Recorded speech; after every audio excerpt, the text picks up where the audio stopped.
नमस्कार, कल्पना voice channel में आप सभी का स्वागत है। आज की हमारी कहानी है सबक। बेंगलोर का एक 2 BHK फ्लैट। इस फ्लैट में सुहानी और आरती किराए से रहती हैं।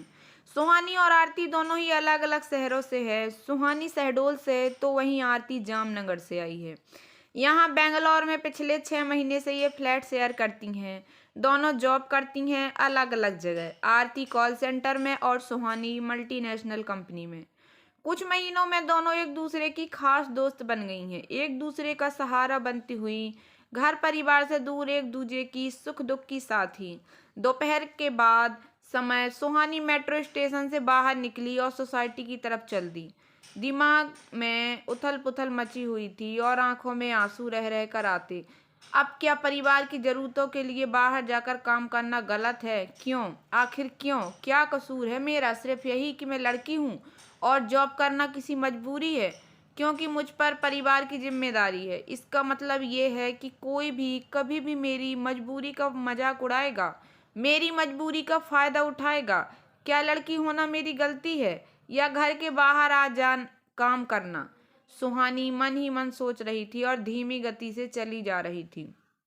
शरीर से मानो सारी शक्ति किसी ने निचोड़ ली हो। जैसे तैसे खुद को संभालती और खींचती हुई सुहानी सोसाइटी के गेट की तरफ बढ़ गई। सोसाइटी में प्रवेश करते ही नजर गार्ड पर गई। नमस्ते मैडम, गार्ड बोला। सुहानी ने कोई जवाब नहीं दिया। आपने जो फल दूध मंगाया था वो आपके फ्लैट पर रखवा दिया है, और ये लीजिए बचे हुए रुपए, गार्ड बोला। तो सुहानी ने एक नज़र उसकी तरफ देखा और फिर यूं ही बुझे मन से उसने हथेली आगे कर दी। वॉचमैन ने कुछ पैसे सुहानी की हथेली पर रखे। सुहानी ने वो पैसे मुट्ठी में यूं भींच लिए जैसे कोई खजाना हो और बिल्डिंग की तरफ चल दी। क्या हुआ आज मैडम को? ना नमस्कार का जवाब दिया, ना ही बच्चों के बारे में पूछा। रोज तो चहकती हुई आती हैं और हमेशा बच्चों के बारे में पूछती हैं। वॉचमैन मन ही मन बोला, लगता है कुछ परेशान है, वरना यूं व्यवहार कभी न करती। रोज रिया और मिंटू के बारे में पूछती हैं और कभी कभी तो चॉकलेट भी देती हैं। बहुत भली हैं मैडम, इस महानगर के स्वयं केंद्रित लोगों से अलग, वरना हम जैसे लोगों से कौन बात करता है? वॉचमैन मन ही बोला और अपना काम करने लगा। सुहानी ने एक गहरी सांस ली और लिफ्ट का बटन प्रेस किया और अंदर आ 6 फ्लोर के लिए बटन दबाया। लिफ्ट के आगे बढ़ते ही सुहानी ने आंखों में आई नमी को पुनः साफ किया। आंखें रह रह के बाहर आ रही थी, पर सुहानी ने खुद को संभाला और लिफ्ट से बाहर आ फ्लैट की तरफ बढ़ गई। सुहानी ने थके हुए कदमों और भारी मन से फ्लैट में प्रवेश किया। चेहरा बुझा हुआ, निस्तेज आंखें सूजी हुई आरती, जो कि अपने लैपटॉप को लेकर कुछ काम कर रही थी, सुहानी को देखे एकदम से चौंक गई। अरे सुहानी, आज तुम ऑफिस से जल्दी आ गई? सुहानी की सहेली आरती ने सुहानी को 2 बजे ही रूम पर देखकर पूछा। सुहानी ने कोई जवाब नहीं दिया, वो जैसे यहाँ होकर भी नहीं है। सुहानी, क्या हुआ? तबीयत खराब है क्या? आरती फिर बोली। सुहानी अब भी कुछ न बोली। वो आरती की बात को अनसुना कर पर्स को चेयर पर पटक बाथरूम में घुस गई। बाथरूम में आकर दरवाजा झटके से बंद किया और नल चालू कर सुहानी वहीं फर्श पर बैठ गई। आंसुओं का एक सैलाब बह चला और सुहानी बिखर कर रोने लगी। सुहानी को रह रह के राहुल का बर्ताव याद आ रहा था। सुहानी के लिए राहुल सर का बर्ताव अशनीय था। उसे आज अपने पापा की बहुत याद आ रही थी। काश के पापा होते तो वो आज ही सब कुछ छोड़कर उनके पास वापस चली जाती। सुहानी मन ही मन सोच रही थी, पापा आप क्यों चले गए अपनी सुहानी को छोड़कर? ये दुनिया और उसके लोग बहुत बुरे हैं पापा, प्लीज पापा आ जाओ ना वापस। आज फिर से आपकी सुहानी को आपकी जरूरत है। सुहानी रोते हुए बोली। नल की तेज धार में आरती को सुहानी ने रोने की आवाज तो नहीं सुनाई दी, पर कुछ तो गलत हुआ है इसका एहसास हो गया था आरती को। आखिर दोनों एक दूसरे को समझती थीं, यहाँ दोनों ही एक दूसरे का सहारा थीं। सुहानी का रोते रोते जब मन कुछ हल्का हुआ तो उसने मुंह हाथ धोया और बाथरूम से बाहर आई। आरती उसके बाहर आने का ही इंतजार कर रही थी। क्या हुआ सुहानी, कुछ परेशान है क्या? आरती ने सुहानी के बाथरूम से आते ही पुनः पूछा।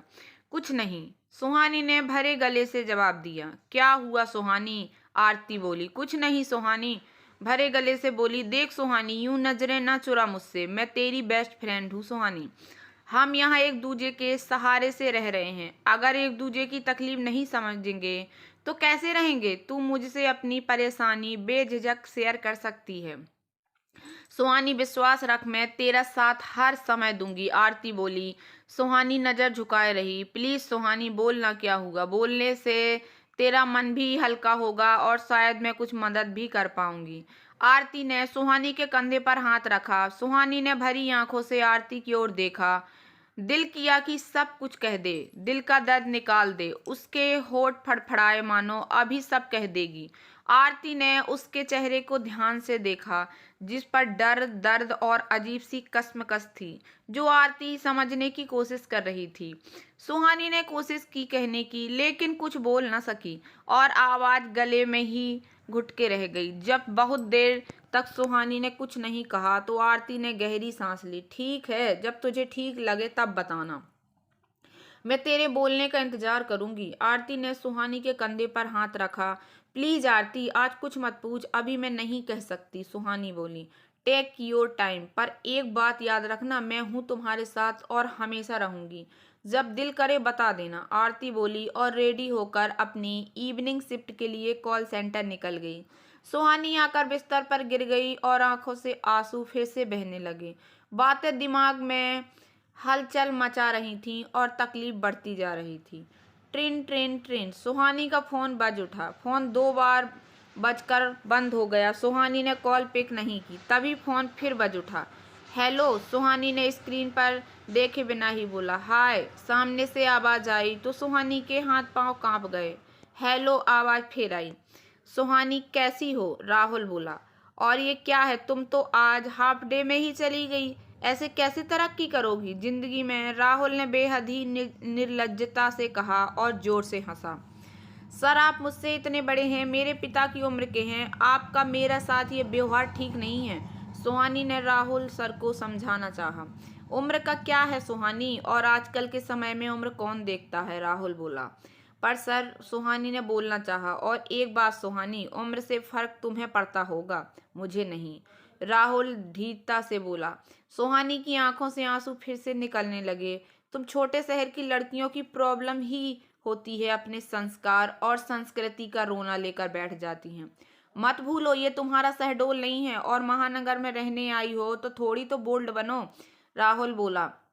मैं ऐसी ही ठीक हूँ, सुहानी धीरे से बोली। और तुम तो उम्र की बात ऐसे कह रही हो जैसे मैं तुमसे शादी करना चाह रहा हूँ। आर यू मेड, सुहानी? ऐसा वैसा कुछ मत सोचना, एक हैप्पी फैमिली है मेरी, समझी तुम, राहुल बोला। फिर आप क्यों मेरे पीछे पड़े हैं, सुहानी ने मजबूती से कहा। जस्ट चिल राहुल, ऐसा भी क्या कह दिया मैंने, ये तो बस यूं ही, just for fun, nothing else. हा हा हा। सुहानी के हाथ से फोन छूटकर गिर गया। आंखों से आंसुओं का निकलना तेज हो गया और सुहानी के शरीर में डर और गुस्से के कारण सिरहन दौड़ गई। आज सुहानी को सारी पुरानी बातें याद आ रही थीं और दिलो दिमाग में तूफान उठा हुआ था। सुहानी को याद आए पुराने दिन, मम्मी पापा, सुहानी और प्रिया, 2 बहनें, एक छोटा सा प्यारा घर और सिर्फ खुशियां और अपनापन।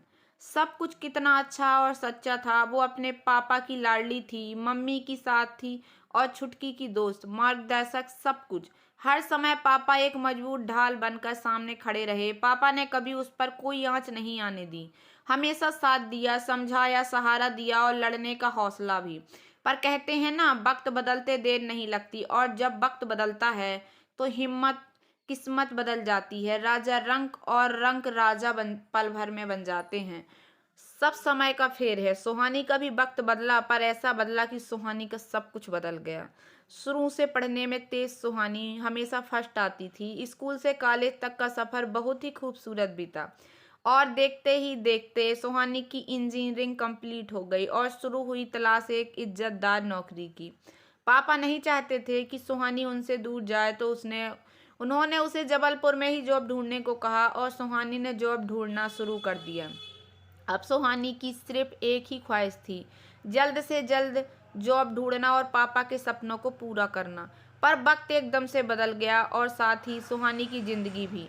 एक दिन शाम सुहानी घर पर हो रही तैयार देख सोच में डूब गई। आज क्या है मम्मी, सुहानी बोली। मेहमान आ रहे हैं, मम्मी बोली।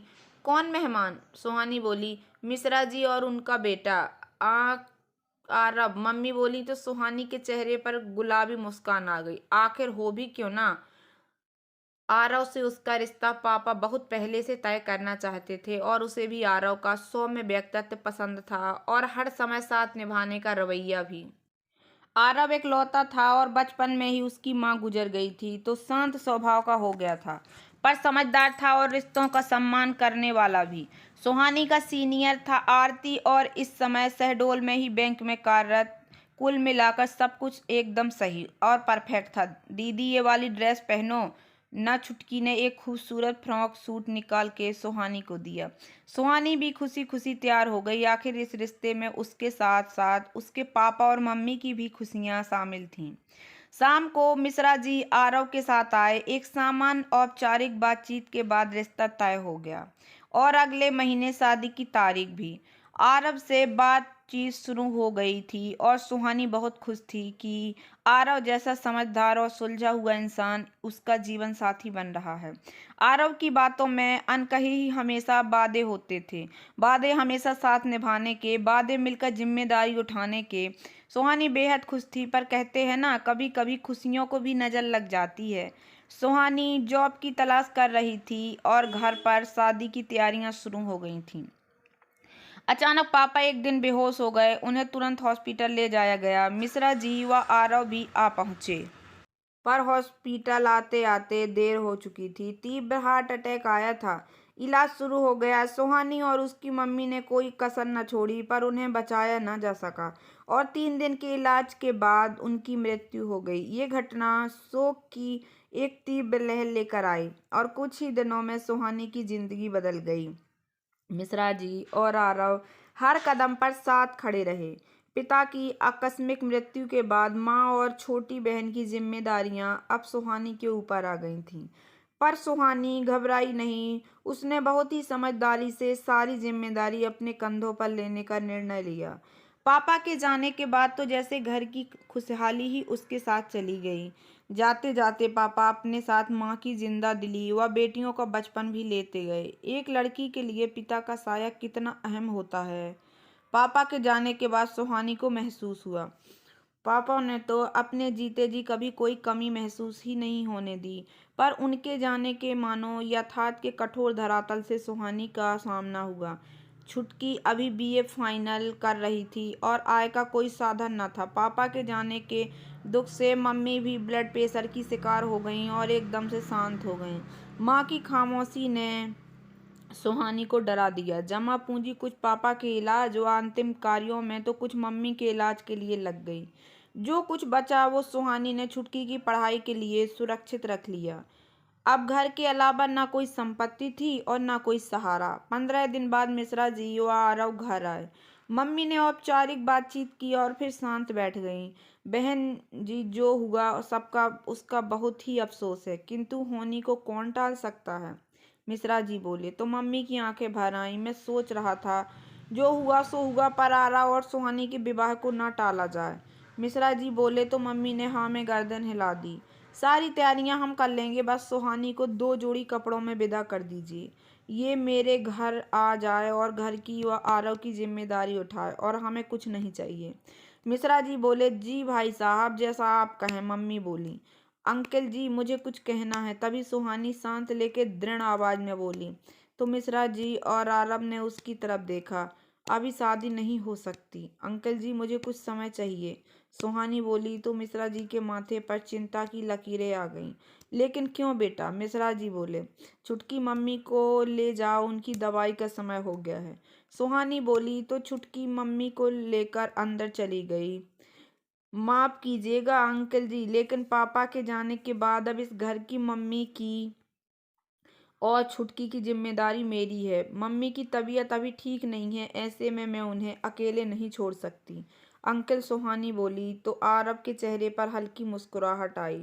मैं मम्मी को नहीं खो सकती अंकल, उन्हें अभी मेरी ज़रूरत है। उम्मीद है आप लोग मेरी परिस्थितियों को समझेंगे, लेकिन यूं कब तक?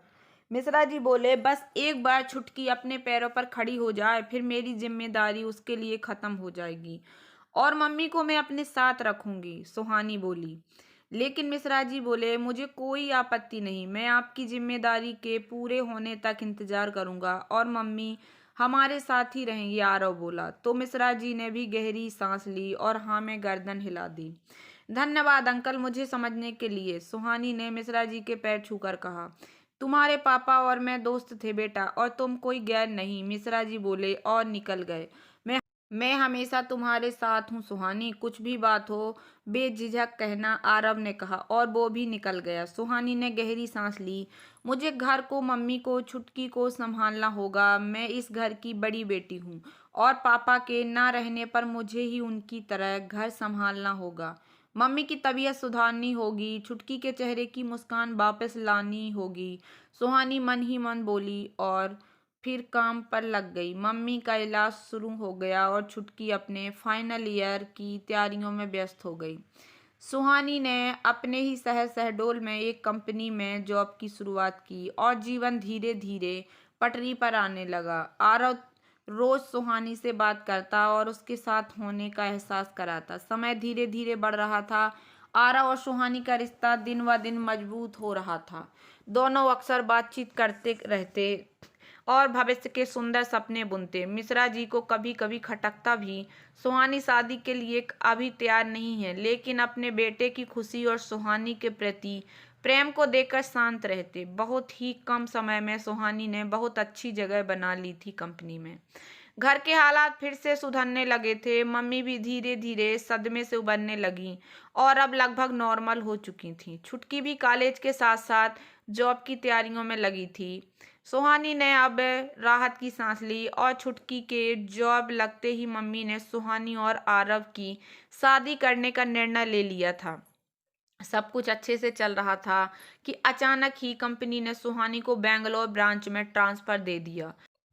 सुहानी अपने परिवार को छोड़कर जाना नहीं चाहती थी, लेकिन पैसे कमाने की मजबूरी के कारण उसे बेंगलोर आना ही पड़ा।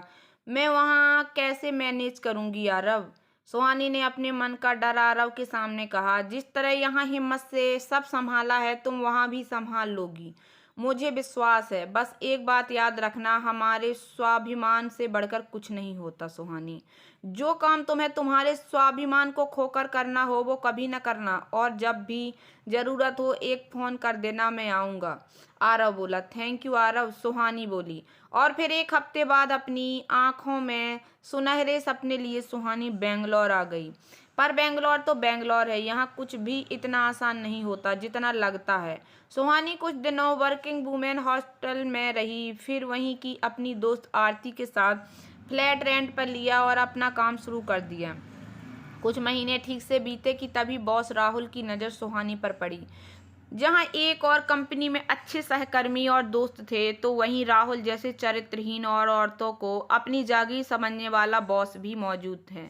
इसका पता सुहानी को काफी दिनों बाद चला। बेंगलोर आकर भी सुहानी ने अपनी काबिलियत और लगन के बलबूते जल्दी ही कंपनी में अपनी अलग पहचान बना ली थी। वाह सुहानी, तूने तो कमाल प्रेजेंटेशन दी। कांग्रेस, सुहानी की सहकर्मी माही ने बधाई दी। थैंक्स यार, सुहानी बोली। इसी तरह काम करती रहो तो जल्दी ही प्रमोशन पा जाओगी, माही का मंगेतर और सहकर्मी विनोद बोला। थैंक्स वंश सर, पर मुझे कोई प्रमोशन नहीं चाहिए, मैं तो बस वापस शहडोल ट्रांसफर चाहती हूँ। मम्मी की बहुत चिंता होती है, परेशान होती होंगी मेरे बिना, और फिर आरव भी तो यही चाहते हैं, सुहानी बोली। आरव तुम्हारा बॉयफ्रेंड? नहीं माही, बॉयफ्रेंड नहीं, मेरे मंगेतर हैं वो, होने वाले हस्बैंड, सुहानी बोली। वाह, माही बोली। वैसे तुम अपनी मम्मी के बहुत करीब हो। माही बोली, करीब तो मैं पापा के ज्यादा थी, पर पापा के जाने के बाद मम्मी की बहुत चिंता होती है। सुहानी भावुक हो उठी। माही मैडम, आपको जीएम सर ने अपने केबिन में बुलाया है, चपरासी रामू आकर माही से बोला और व्यंग्यात्मक हंसी हंसा। माही ने अजीब सी नजरों से विनोद को देखा तो विनोद ने नजरें झुका लीं। माही बड़बड़ाई और हिकारत से विनोद को देखा और फिर उठकर जीएम के केबिन में चली गई। सुहानी को कुछ समझ नहीं आया कि माही और विनोद के बीच ये क्या हुआ। माही ने यूं अजीब व्यवहार क्यों किया, पर कुछ तो अजीब था जो समझ नहीं पाई। खैर छोड़ो, शायद मुझे ही गलत लगा होगा। सुहानी मन ही मन बुदबुदाई और अपने काम में लग गई। जब माही बॉस के केबिन से बाहर आई तो सुहानी ने उत्सुक होकर पूछा, क्यों भाई, क्यों बुलाया था जीएम सर ने? लगता है तुम्हारा प्रमोशन होने वाला है। अरे तुम भी ना सुहानी, काहे का प्रमोशन? माही बोली। तो सुहानी ने उसकी तरफ देखा। छिछोरा है साला लड़कीबाज, माही बोली। क्या? सुहानी माही की बात से चौंकी। विनोद कुछ नहीं कहता? मतलब वो साथ है फिर भी ऐसा कैसे? सुहानी बोली। क्या कहेगा वो? सब एक जैसे हैं। शादी करनी है, हमें फ्लैट लेना है, प्रमोशन चाहिए तो कंप्रोमाइज तो करना ही पड़ेगा, माही ने उदासी से कहा। कंप्रोमाइज मतलब? सुहानी बोली। मतलब फेवर, कंप्रोमाइज जो तुम्हें समझ आए समझ ले, सुहानी चिढ़ते हुए बोली। सुहानी ने उसके हाथ पर हाथ रखा तो माही की आंखें भर आईं। तू अच्छी लड़की है इसलिए समझा रही हूँ, तू भी ना इस जीएम से बच के रहना, वो अच्छा आदमी नहीं है, माही बोली और चली गई। सुहानी को ये तरक्की और कंप्रोमाइज वाली बात कुछ हजम नहीं हुई। तरक्की और नौकरी के लिए इस तरह का कंप्रोमाइज उसकी समझ से बाहर था। राहुल सर के लड़कियों से गलत व्यवहार के बारे में सुहानी ने और भी कई लड़कियों से सुना। कई लड़कियां उसकी हरकतों से परेशान थीं, पर अपनी जॉब के जाने के डर से खामोश रहती थीं। सुहानी के मन में अब राहुल को लेकर डर बैठ गया था। वो अब बस यही चाहती थी कि जल्द से जल्द उसे शहडोल ट्रांसफर मिल जाए और वो अपने परिवार और आरव के पास चली जाए। प्रेजेंटेशन वाले दिन से ही राहुल सर की नज़र सुहानी पर पड़ी थी और उसके मन में सुहानी के लिए भी गलत भावना जाग उठी थी। ऐसा न था कि आरव कोई नई उम्र का जवान लड़का हो, वो तो अच्छा खासा प्रौढ़ था जिसका अपना भरा पूरा परिवार था। सुहानी भी समझ रही थी कि आरव की नीयत कुछ ठीक नहीं है। पिछले कुछ दिनों से राहुल अक्सर बेवजह सुहानी को अपने केबिन में बेमतलब के कामों के बहाने बिठा कर रखता। सर मैं जाऊं? सुहानी ने खुद पर जमी राहुल की नज़र से असहज होकर कहा। अभी नहीं, ये फाइल भी एक बार देख लो, राहुल बोला। सर ये पूरी तरह से सही है, कल ही इसे चेक किया था, सुहानी बोली। एक बार और करो, राहुल बोला। तो सुहानी मन मारकर बैठ गई। अब मैं जाती हूँ, सुहानी ने फिर से फाइल को देखा और फिर निकल गई। राहुल के चेहरे पर घटिया और शरारती मुस्कान फैल गई। अब राहुल रोज ही सुहानी को बुलाता और केबिन के बिठा कर रखता। कुछ तो भी फालतू और घटिया किस्म की वार्तालाप करता जो सुहानी को बहुत ही खराब लगता। कभी सुहानी के सलवार कमीज को लेकर तो कभी दुपट्टे के कलर पर कमेंट करता, जो कि सुहानी के लिए सुनना और सहना असहनीय होता जा रहा था, क्योंकि ये सब सुहानी को बिल्कुल भी नापसंद था। अरे सुहानी, ये बेंगलोर है, तुम्हारा शहडोल नहीं। कभी कुछ यहाँ के माहौल के हिसाब से वेस्टर्न भी पहना करो, हॉट लगोगी। एक दिन राहुल ने अपनी सीमा लांघकर सुहानी को छेड़ा। मुझे जो कंफर्टेबल लगता है मैं वही पहनती हूँ सर, और ये मेरा व्यक्तिगत मामला है, सुहानी ने चिढ़कर कहा। और बात आई गई हो गई, पर अब राहुल और ज़्यादा सुहानी पर ध्यान देने लगा था। वो वही सुहानी अब राहुल से कतराने लगी थी। हे भगवान, मुझे जल्दी से शहडोल वापस ट्रांसफ़र करा दो, मैं थक गई हूँ और घर की व आरव की भी बहुत याद आती है, सुहानी मन ही मन बोली। कुछ दिन निकल गए थे। सुहानी कोशिश करती कि राहुल के सामने न जाए और ज़्यादातर काम उसके केबिन के बाहर ही ख़त्म कर ले, और आजकल राहुल ने भी उसे बुलाना बंद कर दिया था, जिस कारण सुहानी ने राहत की सांस ली। अचानक 2 दिन पहले फिर से प्यून आया और सुहानी के सामने खड़ा हो गया। सुहानी ने नज़र उठाकर उसे देखा। सुहानी मैडम, आपको जीएम सर बुला रहे हैं, प्यून बोला और साथ ही एक व्यंग्यात्मक हंसी हंसा। सुहानी को उसकी हंसी और भेदपूर्ण नज़र से ऐसा लगा मानो किसी ने बीच चौराहे उसकी बेइज्जती कर दी हो। आती हूँ कहकर सुहानी ने एक लंबी सांस ली। मन तो नहीं है पर जाना तो पड़ेगा ही मन सोच सुहानी भारी मन से उठ खड़ी हुई और राहुल के केबिन की तरफ बढ़ी। मैं आई कम इन सर, सुहानी ने दस्तक दी। ओह सुहानी, प्लीज कम, कितनी बार कहा है तुम्हें, मेरे केबिन में आने के लिए परमिशन की जरूरत नहीं है, जब चाहो आ सकती हो, राहुल ने उसे ऊपर से नीचे तक अपनी गिद्ध नज़र से देखकर कहा। कुछ काम था सर? सुहानी ने खड़े खड़े ही पूछा। अरे इतनी भी क्या जल्दी है, थोड़ी देर हमारे पास भी बैठो, राहुल ने सुहानी पर आंखें गड़ाकर कहा। जी सर, वो बहुत सारा काम बकाया है मेरा, कल की प्रेजेंटेशन का। सुहानी हड़बड़ा उठी। कितने भी प्रेजेंटेशन तैयार कर लो, पर प्रमोशन तो मेरी रिकमेंडेशन से ही होगा ना, राहुल ढीठता से बोला। जी सर। आपने कुछ कहा? सुहानी ने सुनकर भी अनसुना कर दिया। बैठिए तो मिस सुहानी, आप तो हमें भाव ही नहीं देती, कहकर राहुल ने सुहानी का हाथ पकड़ उसे कुर्सी पर बिठा दिया। सुहानी का पसीना छूट गया, दिल की धड़कन बढ़ गई। राहुल सर से ऐसी बदतमीजी की उसे उम्मीद ना थी। सर मैं जाती हूँ, मुझे बहुत काम है, कहकर सुहानी झट से बाहर आ गई। उसकी आंखों में आंसू आ गए थे। जैसे तैसे खुद को संयमित कर काम खत्म कर वह अपने फ्लैट की तरफ भागी। पर अब राहुल की नज़र सुहानी पर पड़ चुकी थी। ये बात सुहानी भी समझ रही थी, पर उसे समझ नहीं आ रहा था कि क्या करे। भगवान का नाम लेकर और हिम्मत बटोर कर सुहानी अगले दिन ऑफिस पहुंची। प्यून जिसकी नज़र सुहानी पर ही थी, उसने तुरंत राहुल को खबर कर दी। सुहानी अपना काम कर ही रही थी कि फिर से राहुल ने उसे केबिन में बुलाया। सुहानी ने अब घबरा को छिपाया और भगवान का नाम लेकर अंदर गई। जी सर, कुछ काम था? सुहानी ने पूछा। हाँ, एक प्रेजेंटेशन टाइप करानी है, बैठो और करो, राहुल बोला। जी सर, बताइए। सुहानी ने लैपटॉप लेकर टाइपिंग शुरू की।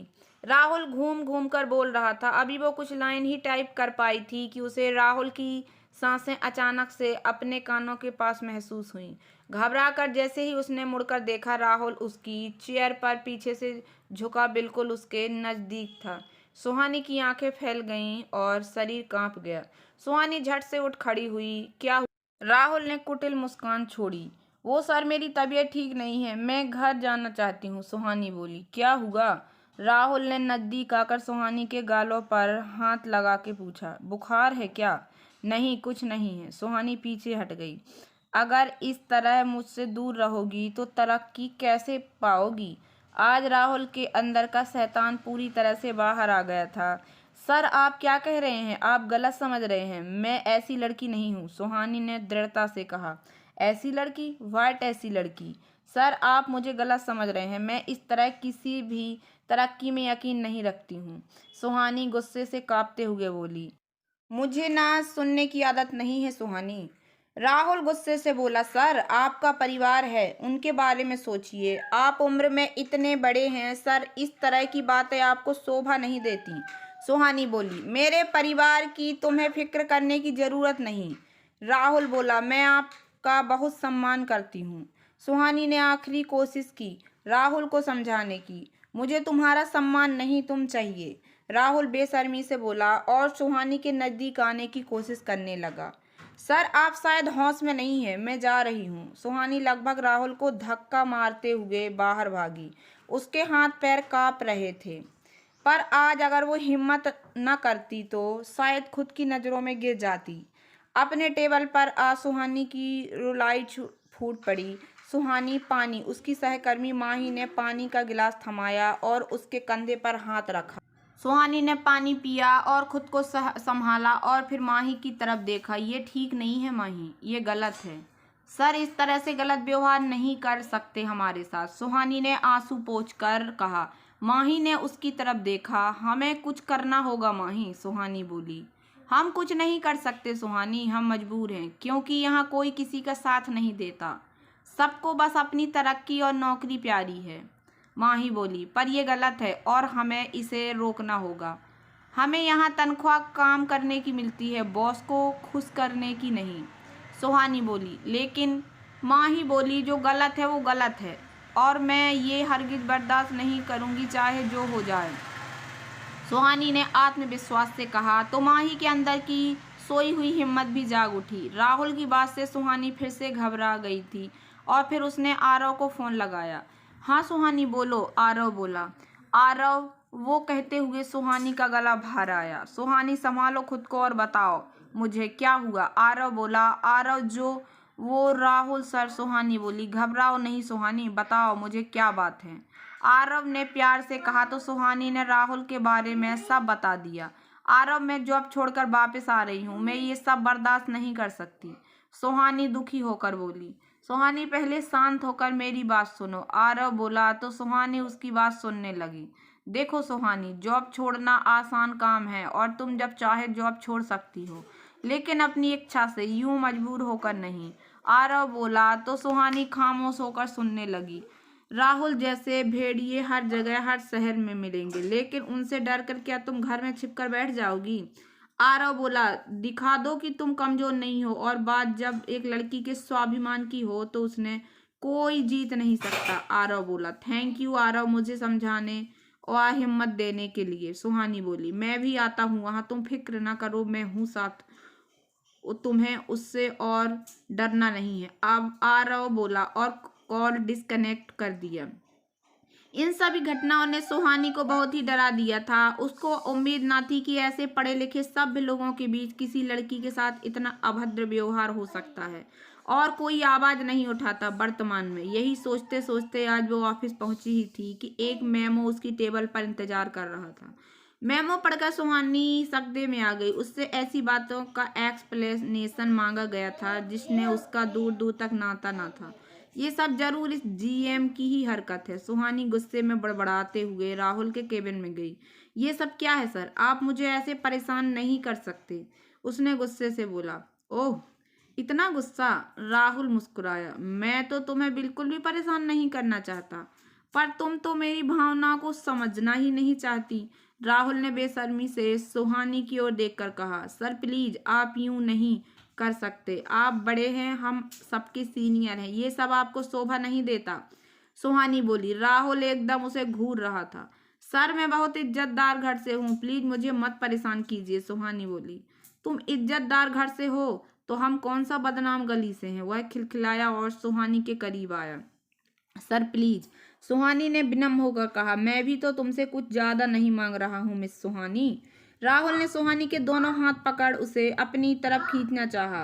अब अगर इस कंपनी में रहना चाहती हो तो थोड़ा तो कोऑपरेट करना ही पड़ेगा, राहुल बोला। सुहानी ने एक और धक्का राहुल को मारा और वो नीचे जा गिरा। सुहानी ने उसे घूर कर देखा और वहां से निकल गई। तुम्हें तुम्हारे ये एटीट्यूड बहुत महंगा पड़ेगा सुहानी, राहुल चीखा। बाहर भी सभी को पता चल चुका था कि आज फिर राहुल ने अपनी औकात दिखा दी। सुहानी ने बिना कुछ बोले हाफ डे ली, फ्लैट पर वापस आ गई। फोन लगाकर बजे जा रहा था और सुहानी हाथ कानों पर रखकर रोए जा रही थी। उसे लग रहा था कि राहुल ही फोन कर रहा है। आखिर क्यों आप मुझे परेशान कर रहे हो? सुहानी ने लगभग चीखते हुए फोन पर बोला। कौन परेशान कर रहा है सुहानी, क्या हुआ? माँ ने घबराई आवाज में पूछा। ओह नो, माँ का फोन है, सुहानी मन ही मन बोली और खुद को नॉर्मल करते हुए बात शुरू की। कुछ नहीं माँ, वो इंश्योरेंस कंपनी वाले का बार बार फोन आ रहा है, इसलिए गुस्सा आ गया, सुहानी बोली। सच सच बता बेटा, मेरा जी घबरा रहा है, सब कुछ ठीक है ना? माँ ने घबरा कर पूछा। सुहानी परेशान हो उठी। कहा माँ, कुछ शक ना हो जाए, वो परेशान हो जाएंगी। क्या हुआ है सुहानी, वहाँ सब ठीक है ना बेटा? मुझे बहुत घबराहट हो रही है, माँ ने परेशान होकर पूछा। हाँ माँ, सब ठीक है, आप चिंता मत करो, सुहानी ने माँ को समझाया। सच में कोई परेशानी है तो यहाँ आजा नौकरी छोड़ के, बिल्कुल भी चिंता मत कर, मैं हूँ तेरे साथ, हम मिलकर सब संभाल लेंगे। तुझसे बढ़ के कुछ नहीं है हमारे लिए, माँ बोली। जानती हूँ माँ, और मेरे लिए भी आपसे और छुटकी से बढ़ के कुछ नहीं है। और आपकी सुहानी इतनी भी कमज़ोर नहीं है कि कोई भी उसे यूं ही परेशान कर दे। तू सच कह रही है ना, माँ बोली। आप चिंता ना करो माँ, आराम करो, मैं भी थोड़ी देर आराम करना चाहती हूँ, सुहानी बोली। ठीक है बेटा, माँ बोली और फ़ोन डिस्कनेक्ट हो गया। शायद माँ ठीक कह रही थी, मुझे जॉब छोड़कर वापस चले जाना चाहिए, सुहानी सोचने लगी। पर अगले ही पल सुहानी के दिमाग में दूसरी आवाज़ आई। नहीं, मैं नहीं छोड़ूंगी जॉब। क्यों छोड़ूं मैं जॉब? मुझे जॉब की ज़रूरत है, और उससे भी ज़्यादा जब मैं गलत नहीं हूँ तो क्यों झुकूंगी? मैं ऐसे हार नहीं मान सकती। पापा ने हर परिस्थिति में मुझे लड़ना सिखाया है, भागना नहीं, और आरव भी यही कहते हैं। और जब बात आत्मसम्मान और इज्जत की हो तो ना मैं झुकूंगी और ना भागूंगी, सुहानी दृढ़ता से बोली। और इस फैसले के साथ ही सुहानी के अंदर एक नई ऊर्जा और नई हिम्मत का स्फुटन हुआ। सुहानी ने उठकर मुंह हाथ धोए, एक कॉफी बनाई और फिर बैठ गई अपने सहकर्मियों से बात करने। सुहानी ने उन सभी लड़कियों को समझाया जिनके साथ राहुल बदतमीजी करता था कि वो सुहानी का साथ दें इस लड़ाई में, क्योंकि ये लड़ाई सिर्फ सुहानी की नहीं, उन सभी की है जो राहुल से परेशान हैं। जब सब सुहानी का साथ देने के लिए तैयार हो गए तो सुहानी बैठ गई लैपटॉप लेकर ईमेल लिखने कंपनी हेड को, राहुल की कंप्लेन करने और साथ ही पर्सनल तौर पर उससे और उसकी साथ की लड़कियों से मिलने की रिक्वेस्ट करने, ताकि वो लोग अपनी परेशानी बेहतर ढंग से बता पाएं। सुहानी ने माही, विनोद व अन्य सहकर्मियों से भी बात करके अपना फाइनल फैसला लिया। अगले दिन सुहानी को ऑफिस के लिए तैयार होते देख आरती उसके पास आई। तू ठीक है ना सुहानी? अगर कोई परेशानी है तो जॉब छोड़ दे, हम मिलकर तेरे लिए नई जॉब ढूंढ लेंगे। आरती बोली, थैंक्स आरती, पर जब मैं गलत नहीं हूं तो मैं क्यों जॉब छोड़ूं? जॉब तो उसे छोड़ना होगा जो महिलाओं की इज्जत करना नहीं जानता, जो अपने जूनियर को अपना गुलाम समझता है। और सुहानी ने सारी बातें आरती को बताईं। सुहानी, मेरा एक दोस्त वकील है, हम इस मामले में उससे सलाह ले सकते हैं, आरती बोली। हाँ तुमने ठीक कहा, हम अभी चलते हैं उनसे मिलने, सुहानी बोली और दोनों वकील से मिलने चल दी। मेरे राय से आपको कंपनी हेड को कंप्लेन के साथ साथ प्रिकॉशन के लिए एक पुलिस कंप्लेन भी कर देनी चाहिए, ताकि राहुल के पास बचने का कोई रास्ता न रहे। वैसे भी इन मामलों में कानून बहुत सख्त है, अगर महिला आगे आए तो उसके साथ कानून भी है, वकील ने सलाह दी। सुहानी ने आरती की तरफ देखा और फिर, मैं भी इस लड़ाई में आप लोगों के साथ हूँ और हर संभव मदद करूँगी, वकील बोला। धन्यवाद सर, सुहानी बोली। ठीक है सुहानी, अब मैं हॉस्टल जाती हूँ, पर आगे हर कदम सोच समझ के उठाना और कभी भी मेरी हेल्प लेना चाहिए तो कहना, आरती बोली। हूँ बिल्कुल, अब मैं चलती हूँ ऑफिस से, पहले पुलिस स्टेशन भी जाना है, सुहानी बोली और सुहानी निकल गई। पुलिस कंप्लेन की और आगे बढ़ी। रास्ते में माही, विनोद व अन्य लड़कियों के साथ सुहानी कंपनी हेड मिस्टर खन्ना से मिलने उनके निवास गई। वह सारी बातें और राहुल की गलत हरकतों की जानकारी दी। आप लोग बेफिक्र रहें, राहुल पर सख्त कार्रवाई होगी, मिस्टर खन्ना ने आश्वासन दिया। आप लोगों ने मुझे राहुल के बारे में बताकर सही किया, अन्यथा मैं तो कभी उस नीच इंसान की हकीकत जान ही नहीं पाता, खन्ना बोले तो सुहानी के चेहरे पर मुस्कान आ गई। ऑफिस पहुंचकर सुहानी आराम से कुर्सी पर बैठ गई। तभी राहुल तमतमाता हुआ आया और टेबल पर हाथ पटक कर चिल्लाया, कंपनी हेड को कंप्लेन करने की तुम्हारी हिम्मत कैसे हुई? राहुल बोला, वैसे ही जैसे आपकी मेरे साथ बदतमीजी करने की हुई, सुहानी बोली। अपने सीनियर की रिक्वेस्ट करनी नहीं आती तुम्हें? राहुल ने उसे घूर कर देखा। आती है सर, पर मैं कंपनी के लिए काम करती हूँ तो परेशानी होने पर कंपनी हेड को ही शिकायत करूंगी ना, सुहानी ने दृढ़ता से जवाब दिया। ये तुमने ठीक नहीं किया सुहानी, अब देखना मैं कैसे तुम्हारी कंप्लेन को तुम्हारे खिलाफ यूज करता हूँ, कैरियर बर्बाद कर दूंगा तुम्हारा, कुछ कर नहीं पाओगे अकेले, राहुल गुस्से से बोला। वो अकेली नहीं है, मैं भी हूँ उसके साथ, माही ने सुहानी के पास खड़े होकर कहा। और मैं भी, विनोद भी आगे आ गया। राहुल अचंभित और हम सब भी, लगभग आधे से ज्यादा स्टाफ सुहानी के साथ खड़ा था। मैं तुम सबको देख लूंगा, राहुल पैर पटकता हुआ बोला। हाँ जरूर, मगर जेल से बाहर आने के बाद, पुलिस को आता देख के माही बोली। मिस्टर राहुल, आपके खिलाफ कंप्लेन है, आपको हमारे साथ चलना होगा, इंस्पेक्टर बोले। राहुल नीचे नजर करके इंस्पेक्टर के साथ निकल गया। वेल डन सुहानी, माही बोली, एंड थैंक्स हम सब में हिम्मत भरने के लिए, आई प्राउड ऑन यू सुहानी। तभी दरवाजे के पास खड़ा आरव मुस्कुरा के बोला तो सुहानी ने उसके पास जाकर उसके सीने से सिर टिका लिया। ऑफिस में तालियां गूंज उठीं। सुहानी मुस्कुरा उठी, उसे लगा दूर कहीं से पापा मुस्कुरा के उसकी पीठ थपथपा रहे हैं। आखिर उसकी जीत जो हुई थी और वह अपना स्वाभिमान बचाने में कामयाब रही। तो दोस्तों कैसी लगी आप लोगों को मेरी ये कहानी? अगर कहानी पसंद आई हो तो प्लीज़ मेरे वीडियो को लाइक कर देना। चैनल पर नए आए हो तो प्लीज़ सब्सक्राइब कर लेना और ज़्यादा से ज़्यादा शेयर करना। धन्यवाद दोस्तों।